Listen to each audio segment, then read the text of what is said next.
روئے زمین پر جتنے ذرات ہے اس سے زیادہ اللہ تک پہنچنے کے راستے ہیں۔ اللہ تک پہنچنے کا سب سے شارٹ کٹ، سب سے آسان اگر کوئی راستہ ہے تو وہ اللہ کے بندوں کی خدمت کرنا ہے، مخلوق کی خدمت کرنا ہے۔ مخلوق کی خدمت کرو، ایک خدمت تمہیں کہاں سے کہاں پہنچا دیتی۔ ثبوت پیش کروں؟ ثبوت کتنا آسان ہے، ثبوت سن لیجئے کتنا آسان ہے، کتنا آسان ہے، کتنا آسان۔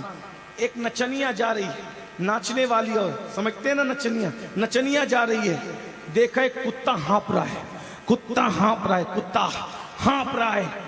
اس نے دیکھا ایک کتا ہانپ رہا ہے، کیچڑ چاٹ رہا ہے، پیاس لگی ہے۔ اس نے کیا کیا؟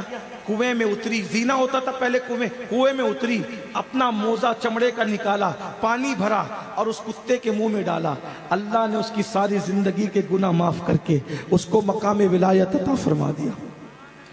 آخری بات سن لیں، کیا ولی بننے کا طریقہ ہے، سبحان اللہ، کیا طریقہ ہے، دیکھو کتنا آسان۔ اللہ کی مخلوق پہ رحم، پیار کرو، منافق نہ بنو۔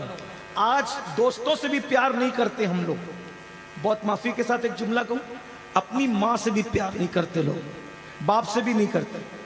آپ گھر میں روزانہ یہ منظر دیکھتے ہیں کیا؟ اگر باپ مالدار ہے نا تو ماں کی حیثیت نہیں، ابا ہی ابا، ابا ہی ابا۔ اور اگر گھر میں ماں کی زیادہ چلتی ہے تو ابا کی حیثیت نہیں، امی امی، ہے نا؟ یہی ہے، یعنی ماں باپ ہونے کی وجہ سے عزت نہیں ہے، جس کی چل رہی ہے اس کی وجہ سے۔ ارے نادان، یہ وہ لوگ ہیں میرے بھائی جن کو دیکھو، ایک مرتبہ پیار سے دیکھو تو مقبول حج کا ثواب ملتا، لیکن سب کو نہیں ملتا۔ جو فرما بردار اولاد دیکھتی ہے انہی کو ملتا ہے، نافرمان اولاد کو نہیں ملتا۔ جو گھر سے نکالتے ان کو نہیں، جو عید کا سلام کرنے کی بھی توفیق نہیں۔ ہم لوگوں کے ہاتھ چومتے ہو، ماں باپ کے بھی ہاتھ چومتے ہو کیا کبھی؟ ہمارے ہاتھ چومو گے، کیا ملے گا نہیں ملے گا چھوڑو، ماں باپ کے ہاتھ چومو گے اس پہ جنت کی بشارت دی گئی۔ شرم آتی ہے نا ماں باپ کے ہاتھ چومنے میں؟ ارے یہاں تو ہزاروں ہیں علماء کے ہاتھ چومنے کے لیے، مقرروں کے، سیدوں کے ہاتھ چومنے کے لیے۔ میں منع نہیں کر رہا ہوں، پھر کہہ رہا ہوں، کچھ لوگ میری کلپ کاٹ کر کے کہتے دیکھو اس نے منع کر دیا، پھر لوگ مجھ سے جھگڑا کرتے۔ میں نے کہا بھائی مجھ سے نہ لڑا کرو یار، وہ کاٹ کے ڈالا اس نے، ورنہ میں نے تو کہا کہ میں منع نہیں کر رہا ہوں بھائی ان کو بھی چوم لو، اور ہاتھ کی بجائے ان کی پیشانیاں بھی چومو، قدم بھی چومو، جو چوموانا چاہتے ہیں ان کے سارے شوق پورے کرو۔ لیکن بات یہ نا کہ ماں باپ کے ہاتھ چومو نا، پہلے ماں باپ حقدار ہیں اس کے۔ جو ماں باپ کے ہاتھ چومے اس نے جنت کی کٹ کی چوکھٹ چومی۔ ماں باپ ترس رہے، ارے یہاں ہزاروں ہیں، ہزاروں۔ اگر کسی شادی کے مجمع میں 4-6 لوگ جمع ہو، وہاں اپنے باپ کا ہاتھ چومنا، تمہارے باپ کا سینہ پھول جائے گا۔ کوئی دیکھ رہا ہے کہ نہیں دیکھ رہا ہے؟ میرا بیٹا میرے ہاتھ چومتا ہے۔ جب کئی عورتیں ایک ساتھ جمع ہو، اپنی ماں کے ہاتھ چومنا، قدم چومنا، ماں کا چہرہ خوشی سے تمتما اٹھے گا کہ لوگ دیکھ رہے میرا بیٹا میرے ہاتھ چومتا۔ یہ ہوتا ہے ماں باپ کا دل۔ ماں باپ خوش، اللہ خوش، ماں باپ راضی، اللہ راضی۔ چلیے جو آخری بات کہنے چلا تھا، کہہ دوں وہ بات پوری کر دوں؟ جم کے تو بیٹھے ہو ماشاءاللہ، کر دوں بات پوری کر دوں؟ سبحان اللہ۔ کتنے لوگ سننا چاہتے ہیں بات پوری کروں، بات ختم کروں؟ سبحان اللہ۔ ختم پہ ہاتھ اٹھائے ہو کہ پوری کرنے پہ اٹھائے ہو؟ ہاں سنیں، ہمارے بہت بڑے بزرگ ہیں خواجہ بندہ نواز گے سدراز، اپنے ملفوظ میں فرماتے ہیں کہ اللہ نے ایک دور میں اس زمانے کے نبی کو وحی نازل فرمائی، اس دور کے نبی کو وحی نازل فرمائی، اے نبی ہم آپ کی اس پوری بستی کو آگ سے جلا دیں گے، آگ برسے گی، آگ۔ ایک جملہ سب دل پہ لکھو، جو لکھ سکتے ہو سب لکھ لو۔ کچھ لوگ بولتے ہیں نا یار میری طبیعت پہلے بہت اچھی رہتی تھی، ابھی مزہ نہیں آتا طبیعت میں، ابھی بے چینی ہے، بے قراری ہے، دھندا بہت اچھا چلتا تھا حضرت، ابھی اچھا نہیں چل رہا ہے، الٹی گنتی شروع ہو گئی، میرا سب معاملات بگڑ گئے۔ کسی نے کچھ کر دیا، یاد رکھنا کسی نے کچھ کیا نہیں، کسی کا تم نے دل دکھایا، اتنا سمجھ۔ کسی جادو سے اتنا نقصان نہیں ہوتا، کسی کا دل دکھانے سے اتنا نقصان۔ ہو سکے تو کسی کافر کا بھی دل مت دکھانا، ہو سکے تو کتے پہ بھی ظلم مت کرنا، ہو سکے تو مرغی پہ بھی ظلم مت کرنا۔ یہ ایک فقیر کی بات نہیں ہے، یہ بزرگوں کی باتیں ہیں۔ الٹی گنتی اسی کی شروع ہوتی ہے جو کسی کا دل دکھاتا ہے۔ کسی کی پیشانی پہ نہیں لکھا کہ کون کیا ہوتا ہے، دل دکھایا بے چینی شروع، دل دکھایا بے قراری، روزانہ کتنے دل دکھا دو. پھر ہم لوگ سے کہتے ہو حضرت تعویذ دو. بھائی دل دکھانے کا علاج تعویذ نہیں ہے، تعویذ جادو کا علاج ہے. دل دکھانے جا معافی مانگ، جس کا دل دکھائے اس سے معافی مانگ، اس کو راضی کر. روزانہ بیوی کو ماں بہن کی گالی دیتے ہو، اس کے باپ کی برائی اس کے سامنے کرتے ہو. اپنی شریک حیات کا دل روزانہ کتنی بار توڑتے ہو؟ ماں باپ کا دل کتنی بار توڑتے ہو؟ پڑوسیوں کا دل کتنی بار توڑتے ہو؟ محلے میں رہنے والوں کا دل کتنی بار توڑتے ہو؟ یاد تو کرو. سب کا دل توڑ کے جنت کی راہ کے مسافر بنو گے؟ نہ، کبھی نہ.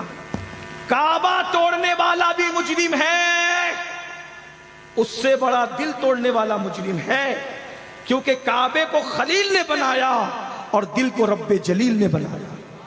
کعبے کے ارد گرد انسان طواف کرتے ہیں اور مومن کے دل کے ارد گرد انوار طواف کرتے ہیں. ہاں اچھی طرح یاد رکھنا، اچھی طرح یاد رکھنا. کعبے کی طرف پیر بھی نہیں پھیلاتے، سلام ہے تمہیں، اچھی بات ہے، لیکن اتنا دل کا بھی تو خیال کرو. دل کا خیال نہیں کرتے. سن لو آپ نے عنوان دیا ہے تو میں بات کر رہا ہوں. حضور رحمت للعالمین ہے، انہوں نے دل کا خیال کرنے کا حکم دیا. ہمارے بزرگوں نے روزے توڑ دیے، روزے، دل نہیں توڑے. اور آج ہم دل ہی توڑ رہے ہیں. دل توڑے، دوستوں کے دل توڑتے، بھائیوں کے دل توڑتے. کس کا دل نہیں توڑا؟ بلکہ طرفہ تو یہ، اب میں کیا کہوں یہاں آ کر، روزانہ ہزاروں مرتبہ اپنے نبی کا دل توڑتے ہو. کیا سمجھتے ہو کسی مردہ نبی کا کلمہ پڑھتے ہو؟ تم اس نبی کا کلمہ پڑھتے ہو جو زندہ ہے، اور صرف زندہ نہیں، النبی اولا بالمؤمنین من انفسہم، نبی مومنوں کی جان سے زیادہ قریب ہے. جب تم فجر کی نماز میں سوتے پڑے رہتے ہو، ظہر کی نماز میں گیم کھیلتے رہتے ہو، عصر کی نماز میں بزنس میں مصروف رہتے ہو، اور مسجدوں کو ویران کرتے ہو، نماز پڑھنے نہیں آتے، تو تم کس کا دل توڑتے ہو؟ اپنے نبی کا دل توڑتے ہو. جب تم کسی عورت پر بدنظری کرتے ہو، پاپ کی نظر ڈالتے ہو، اپنے نبی کا دل توڑتے ہو. ہاں جب تم حرام دھندے کرتے ہو، اپنے نبی کا دل توڑتے ہو. جب تم داڑیاں منڈاتے ہو، اپنے نبی کا دل توڑتے ہو. جب تم گندی فلمیں دیکھتے ہو، اپنے نبی کا دل توڑتے ہو. ذرا بتاؤ میرے بھائیوں، جو اپنی ماں کا دل توڑے، مرتے وقت اس کی زبان پہ کلمہ نہیں آتا، جو ایک دن میں ہزاروں مرتبہ اپنے نبی کا دل توڑے، اس کا کاروبار کیسے اچھا چلے گا؟ اس کو سکون کی نیند کیسے آئے گی؟ 4 نیند کی گولیاں کھا کر بھی اگر سکون کی نیند نہیں آتی. جو قوم ایک دن میں درجنوں مرتبہ اپنے نبی کا دل دکھائے، اپنے نبی کا دل توڑے، اپنے نبی کے دل کو تکلیف پہنچائے، اس کا کیا حال ہوگا؟ اللہ ہی رحم کرے اس قوم پر، اللہ ہی رحم کرے، اللہ ہم سب پہ رحم کرے. تو عرض یہ کر رہا تھا، اللہ نے اس دور کے پیغمبر کو وحی کی، اس تیری بستی کو ہم جلا دیں گے، آپ یہ بستی چھوڑ کر کے چلے جائیے. دوسرا حکم یہ ہے، سب جلا دوں گا، کچھ نہیں بچے گا. عبادت گاہیں جل جائے گی، یہ جل جائے گی، درس گاہیں، سب کے گھر جل جائیں گے. بس گھر بچے گا تو ایک ہی گھر بچے گا، ایک گھر بچے گا، بس ایک. وہ گھر کس کا ہے؟ اللہ نے فرمایا وہ گھر، وہ نچنیاں ہے، نچنیاں جو ناشتی گاتی ہے، جسم بیچتی اپنا، اس کا گھر بچے گا. اور میرا ایک ولی ہے، اس کا گھر تو جلے گا مگر اس کو بچا لوں گا. مگر ایک شرط ہے، اس ولی کو کہنا کہ وہ اپنا گھر چھوڑ کر اس نچنیا کے گھر میں چلا جائے، چونکہ بچنا تو نچنیا کا گھر ہے. وہ ولی اس گھر میں جائے گا تو اس کا گھر بچے گا، وہ اس کا گھر بچے گا، وہ ولی بھی بچے گا. اگر وہ نہیں گیا تو وہ بھی جلے گا. اب وہ ولی کو اس نبی نے کہا یہ بستی جل جائے گی، نچنیا کا گھر بچے گا، اللہ کا حکم ہے کہ تو اس میں چلا جا تو بھی بچ جائے گا، بس اور کچھ نہیں. اس نے کہا مجھے کیا نچنیا اور شریف سے مجھے کیا لینا، میں تو اللہ کے حکم پر عمل کرتا ہوں. اللہ نے کہہ دیا نہیں جانا تو نہیں جا رہا تھا، اس نے کہہ دیا جانا تو اس نے مسلح کندھے پہ ڈالا اور نچنیا کے پاس، بہن 3 دن تمہارے گھر میں رہنا ہے. او بھیا تو اللہ والا آدمی، یہاں تو ایک آتا دوسرا جاتا، تو یہاں کدھر؟ اور کہا تو جان، تیرا کام جان، پردہ ڈالتے میں ایک کونے میں پڑا رہوں گا کیونکہ مجھے حکم یہی ہے. اس نے کہا اللہ والا میرے گھر آیا تو مجھے تو اچھی بات ہے، میرے تو بھاگ جگے نا، لیکن میں نے تجھے مشورہ دیا کہ یہاں ایک آتا ہے دوسرا جاتا ہے. جس دن وہ ولی آیا، مسلح بچھایا، پردہ ڈالا، کوئی آیا ہی نہیں. کیونکہ اب کوئی آتا کیسے؟ کیونکہ آگ برس رہی ہے، پورا گاؤں جل رہا ہے. آگ نے جلا کر خاکستر کر دیا، نبی بستی چھوڑ کے چلے گئے، کچھ نہیں بچا. جب صاف جل کر کے خاک ہو گیا، بھسم ہو گیا، ٹھنڈا ہو گیا سب، تو نبی کو حکم اب واپس آؤ. نبی واپس آئے، نچنیا کا گھر بچا، وہ ولی بچا، نچنیا بچی. اللہ کے نبی نے اللہ سے کہا مولا سب جلا دیا آپ نے، سب جلا دیا تو نے، بس ایک نچنیا بچی. نچنیا کا گھر جب بچا اور جو وہ ولی اس میں بیٹھا وہ بھی بچ گیا. یہ وہ نچنیا کی کیا خصوصیت، تو نے سب کو جلا دیا؟ اللہ نے فرمایا سنو کیوں جلایا۔ اس بستی میں ایک خارش زدہ کتا آیا تھا، کتا، خارش زدہ کتا سمجھتے ہو، جس کتے کو کھجلی ہوئی، وہ کتا آیا۔ بستی کے لوگوں نے اس کی خارش کو، کھجلی کو دیکھ کر مار مار کے اس کی ٹانگ توڑ دی، وہ بھوکا رہا۔ پوری بستی کے لوگ، تماشا مارنے والے تو چند تھے لیکن تماشا دیکھنے والے پوری بستی کے لوگ تھے، تو جرم کا جو تماشا دیکھے راضی رہ کر وہ بھی مجرم کے گناہ میں برابر کا شریک ہے۔ صرف جرم کرنا ہی جرم نہیں ہے، جرم پہ راضی رہ کے چپ رہنا بھی برابر کا جرم ہے۔ تو کہا مارنے والوں نے مارا، پوری بستی تماشا دیکھ رہی تھی، یہ کتا لنگڑاتے لنگڑاتے گھسیٹتے گھسیٹتے بھاگا اور اس نچنیا کے دروازے تک آیا۔ تو نچنیا نے اس کتے کے اوپر رحم کیا اور کہا لوگ یہ کیوں دیکھتے ہیں کہ یہ کتا ہے، لوگ یہ کیوں نہیں دیکھتے کہ یہ اللہ کی مخلوق ہے، اور اس کو پٹی باندھی، اس کی تیمارداری کی، اس کو کھلایا پلایا، اور کتا جب چلنے کے قابل ہو گیا تو وہ چلا گیا۔ بس کتے پر ان لوگوں نے ظلم کیا، میں ان سب سے ناراض ہو گیا اور ان سب کو جلا کے راکھ کر دیا، اور کتے پہ اس نے رحم کیا، میری مخلوق پر اس نے رحم کیا، خدمت کی، پیار کیا، میری مخلوق سمجھ کر اس کی خدمت کی، میں نے سارے گناہوں کو ختم کر کے اس کو مقام ولایت عطا کر دیا، اس کو ولی بنا دیا۔ اب آپ سے پوچھنا چاہتا ہوں میرے بھائیوں، اگر مخلوق پہ ظلم کر رہے ہیں تو اللہ والے جو ہے وہ عذاب میں مبتلا ہو رہے ہیں، اور مخلوق پہ رحم کر کے نچنیا ولی بن رہی ہے۔ اب مجھے بتاؤ، جو کتے کی خدمت کرے، نفرت نہ کرے، وہ ولی بن جائے، تو جو ماں باپ کی خدمت کرے اس کو کیا مقام ملے گا؟ یہاں ماں باپ بیمار پڑتے تو لوگ کہتے ہیں حضرت دعا کرو، بہت زیادہ مصیبت ابا کی دیکھی نہیں جا رہی، اللہ ابا کو چلتے پھرتے میں اٹھا لے۔ او ماں باپ کے لیے دعائیں کرنے والوں، موت کی تمہیں شرم نہیں آتی؟ خدمت کرو، اگر وہ پاخانہ کرے تو دھلو اس کو۔ ہمارے ماں باپ نے ہمارا پاخانہ نہیں دھلا، اس وقت انہوں نے ہم سے نفرت کی۔ خوش نصیب ہے وہ اولاد جو اپنے ماں باپ کی خدمت کرتے ہیں۔ سبحان، حج کرنے سے وہ مقام نہیں ملتا جو ماں باپ کی خدمت۔ جب کتے کی خدمت ولی بنا دے تو ماں باپ کی خدمت کیا بنا ہے؟ اور پھر سنو، کچھ لوگ مل کر کتے کو مار رہے تھے، پورا گاؤں تماشا دیکھ رہا تھا۔ آج قتل ہوتا ہے، قتل کرنے والا بڑا آدمی ہے، جھگڑا ہوتا ہے، جھگڑا کرنے والا بڑا آدمی ہے، پورا گاؤں تماشا دیکھتا ہے۔ کسی میں ہے حق بولنے کی طاقت؟ پورے ہندوستان کا یہی حال ہے، پورا ہندوستان نہیں، پوری دنیا کا یہی حال ہے۔ اگر لڑنے والا مالدار ہو، طاقتور ہو، دبنگ آدمی ہو، پورا گاؤں، پورا شہر بلی کی طرح دبکتا ہے۔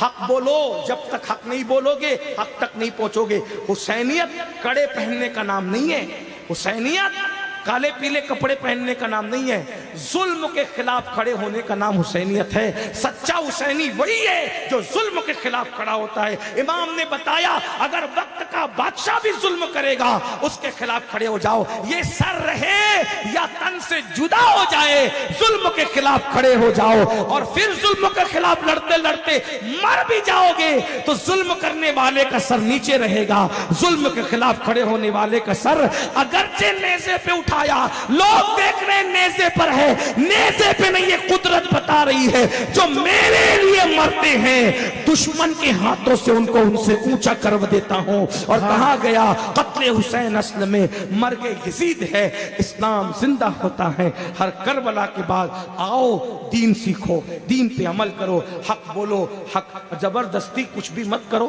واقعی جہاں انصاف ہے وہاں کرو۔ اللہ اور لوگوں کے دل کا ایک جملہ یہ دل پہ یہ بھی لکھ لو، بلکہ کچھ یاد رہے نہ یاد رہے، یہ یاد رکھنا، زندگی میں بڑے سے بڑا نقصان اٹھا لینا مگر کبھی کسی کا دل ٹوٹنے مت دینا، کیونکہ شرک کے بعد جو سب سے بڑا گناہ ہے جو اللہ معاف نہیں کرے گا، اللہ نے نہیں معاف کرے، جب تک جس کا دل توڑا ہے وہ معاف نہ کرے تب تک اللہ بھی معاف نہیں کرے گا۔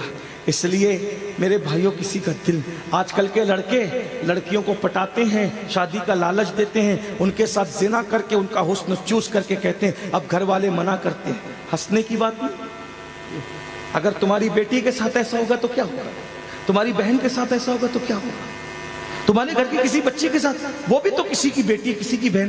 آپ مجھے بتاؤ، چڑیا پہ ظلم ہو، کتے پہ ظلم ہو تو اللہ برباد کر دیتا ہے، یہ زنا کرنے والے برباد نہیں ہوں گے؟ ایک مرتبہ امام حسن بصری سرکار ایک جنگل سے جا رہے ہیں، ایک بیچتی پانی بیچ رہا ہے، اس کا صبح سے بکری نہیں ہوا تھا، اس نے کہا لوگوں میرا پانی خرید لو، صبح سے کسی نے میرا پانی نہیں خریدا، میں گھر جاؤں گا تو بچوں کے لیے کیا لے کر کے جاؤں گا، میں گھر جاؤں گا تو بچوں کے لیے کیا لے کر کے جاؤں گا، میں گھر جاؤں گا تو بچوں کے لیے کیا لے کر کے جاؤں گا۔ امام حسن بصری سرکار نے پیسے دیے، پانی خریدا اور بیٹھ کے پانی پینے لگے۔ کہتے ہیں نا کہ پیالیاں چائے سے زیادہ گرم ہوتی ہے، تو جیسے حسن بصری سرکار پانی پی رہے تھے، کسی نے کہا سرکار آج آپ کا روزہ ہے نا آپ کا؟ بیٹا ہاں روزہ ہے، نفل روزہ ہے، آج توڑ دیا کل قضا کر لوں گا، اگر اس کا دل ٹوٹ جاتا تو میں اس کی قضا کب کرتا، تو میں نے روزہ توڑ دیا، دل نہیں توڑا۔ ہمارے مرشد سرکار امین ملت جانتے ہیں نا، ماریرا کا تاجدار، اعلیٰ حضرت کے پیر و مرشد کی گدی کا سجادہ نشین حضور امین ملت والدین سرکار سیدی امین ملت قادری ورکاتی ماریروی، ان کی امی کا واقعہ ہے۔ ان کی امی کے بارے میں جب میں ان کی امی کے میکے گیا سیتا پور، تو وہاں کے لوگوں نے مجھے بتایا کہ جب ان کی امی مقدمہ صاحبہ آتی تھی تو بازار میں جاتی تھی اور بازار میں جا کر پوری لاری عام والے سے خرید لیتی تھی اور کہتی تھی جا کے غریبوں میں تقسیم کر دے، پورے ٹماٹر خرید دیا، پوری سبزی خرید دی، اگر جا کر کے غریبوں میں تقسیم کر دے، پورے پھل خرید لیے، جا کے غریبوں میں تقسیم کر دے۔ لوگ پوچھتے تھے آپ ایسا کیوں کرتی ہے؟ کہا ایسا اس لیے کرتی ہوں، ایک تو غریبوں کا فائدہ ہو جائے گا اور دوسرا اس کی محنت سے یہ بچ جائے گا، ایک ہی کام میں اس کا کام ہو جائے گا۔ سبحان اللہ۔ حضرت کی امی کی بات یاد آئی تو مجھے ایک بات یاد آئی، ایسے شہزادے ایسی ماں سے پیدا ہوتے ہیں، رفیق ملت جیسا، امین ملت جیسا ہے، نوازنے والے پیر کیسے پیدا؟ ان کی ایک مرتبہ سرکار امین ملت کی والدہ میکے جا رہی تھی اور آپ کے کسی شہزادوں میں سے ایک شہزادے کا جوتا ٹرین سے گر گیا۔ اب ٹرین سے اگر جوتا ایک گرے تو ماں کیا کرتی ہے بچے کو؟ تو نے جوتا گرا دیا، کر دیا، وہ کر دیا۔ جیسے ٹرین سے جوتا گرا، آپ نے شہزادے کو کہا بیٹا جلدی سے دوسرا بھی گرا دو، ایک گرا دوسرا بھی گرا دو۔ تو کسی پوچھنے والے نے پوچھا ایک گرا تو دوسرا کیوں؟ کہا ایک جوتا نہ ہمارے کام آئے گا نہ اس کے کام آئے گا، ہم تو جوتا اٹھا سکتے نہیں، تو دوسرا بھی گرا دو تاکہ دونوں جس کو ملے اس کو کام آ جائے۔ سبحان اللہ، سبحان اللہ والے یہ ہوتے ہیں بھائی، اس طرح لوگوں کا بھلا چاہو، اللہ تمہاری نسلوں میں ایسے بزرگوں پیدا فرمائے گا۔ السلام علیکم ورحمۃ اللہ۔